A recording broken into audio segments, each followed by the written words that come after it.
Intensitas pertempuran di jalur Gaza bagian selatan kembali meningkat setelah Brigade Mujahidin dan Brigade Is-Adin Al-Qassam melancarkan serangan roket terkoordinasi pada pasukan Israel yang berkumpul di wilayah Khan Younis.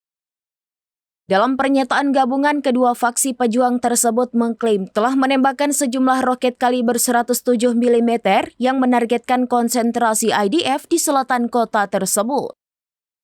Serangan ini dilaporkan dilakukan untuk menghambat operasi darat Israel di area yang dianggap sebagai basis pertahanan utama kelompok bersenjata.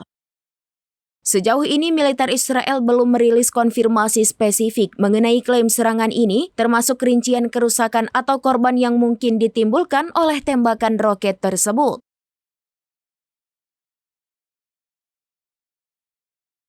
Download Tribun X sekarang, menghadirkan lokal menjadi Indonesia.